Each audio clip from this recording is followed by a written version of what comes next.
നമസ്കാരം, ഞാൻ ദീപ്തി. മിൽസോ ദ മിൽക്സ് ഓഫ് കൗമുദി ഹെഡ്ലൈൻസിലേക്ക് സ്വാഗതം. Powered by ARMC, presented by Lunas. നിഴൽ നാടകത്തിൽ അകലുന്ന നീതി. വിവാദ വ്യവസായി മുഹമ്മദ് നിസാമിന്റെ ആക്രമണത്തിൽ മരിച്ച ചന്ദ്രബോസിന്റെ കുടുംബത്തിന് നീതി കിട്ടുന്നില്ലെന്ന് VS. സർക്കാർ നിലപാടിൽ അതൃപ്തി അറിയിച്ച് ആഭ്യന്തരമന്ത്രിക്ക് VSന്റെ കത്ത്. ചന്ദ്രബോസ് വധക്കേസിൽ നിസാമിനെതിരെ കാപ്പ ചുമത്തണം. ചന്ദ്രബോസിന്റെ കുടുംബത്തിന് മുഖ്യമന്ത്രി നൽകിയ ഉറപ്പ് പാലിക്കണമെന്നും പ്രതിപക്ഷ നേതാവ്. നിസാമിനെതിരെ കാപ്പ ചുമത്താൻ വൈകുന്നത് നടപടിക്രമങ്ങൾക്കുള്ള കാലതാമസം മൂലമെന്ന് ആഭ്യന്തരമന്ത്രിയുടെ വിശദീകരണം. കേസിൽ പബ്ലിക് പ്രോസിക്യൂട്ടറെ നിയമിക്കുന്ന കാര്യത്തിലും തീരുമാനമകലെ. നിസാമിന്റെ ജാമ്യാപേക്ഷ തൃശൂർ ജില്ലാ സെഷൻസ് കോടതി തള്ളിയത് ഇന്നലെ. വിവാദങ്ങൾക്ക് മോചനമില്ലാതെ വിഘടനവാദി നേതാവിനെ ജയിൽ മോചിതനാക്കി കാശ്മീരിൽ മുഫ്തി സർക്കാരിന്റെ വിവാദ നടപടി. ബാരാമുള്ള ജയിലിൽ നിന്ന് മസ്രത്ത് അലമിനെ വിട്ടയച്ചത് ഇന്നലെ രാത്രി.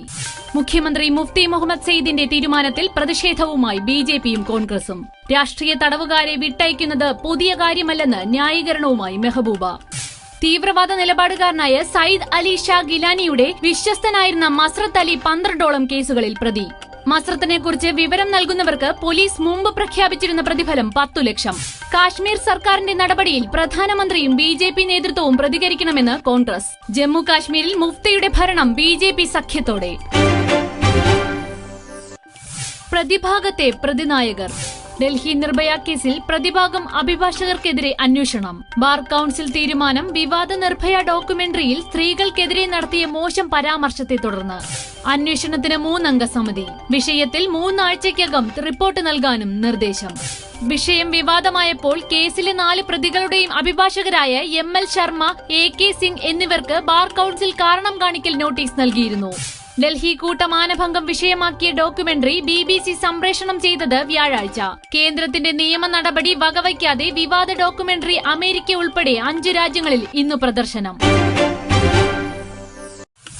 ഓർമ്മകളിലേക്ക് ഒഴുകി നിറയുമ്പോൾ ജി കാർത്തികേയന് തലസ്ഥാനത്തിന്റെ യാത്രാമൊഴി.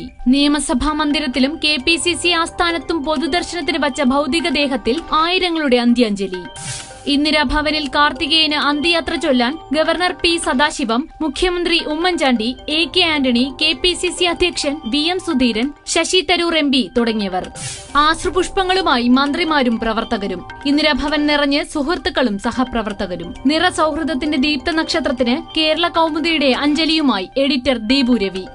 ആര്യനാട്ടെ പൊതുദർശനത്തിന് ശേഷം കാർത്തികേയന്റെ മൃതദേഹം ശാസ്തമംഗലത്തെ വീട്ടിലെത്തിക്കുന്നത് 4 മണിയോടെ. സംസ്കാരം 6:30 ശാന്തി കവാടത്തിൽ പൂർണ്ണ ഔദ്യോഗിക ബഹുമതികളോടെ. മിൽസോ the milks of Kaumudi headlines powered by ARMC, presented by Lunas സമാപിക്കുന്നു. അടുത്ത ഹെഡ്ലൈൻസ് 1 മണിക്കൂറിന് ശേഷം. നമസ്കാരം.